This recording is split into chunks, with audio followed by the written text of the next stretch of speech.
来继续要来讲领角鸮是暗光鸟的一种。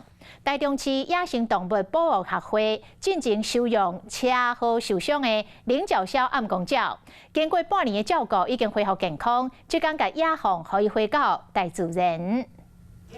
只讲将纸箱拍开，准备要将这个受伤复原后，这只鸟头只要甲放互飞，都开始因为敢若会惊，徛伫涂骹呢，拢袂顶袂当，煞来就随飞走去啊。他是车祸受伤的，然后我们照顾了半年多，然后状况还不错，所以我们今天就利用今天这个机会。现场有两只野生动物保育协会照顾的腊朽甲芳仔鹰，大家嘛拢受真翕相。 动物保育然后生态环境永续这方面，大家都可以再多尽一点心力，那大家一起共好，跟环境共好。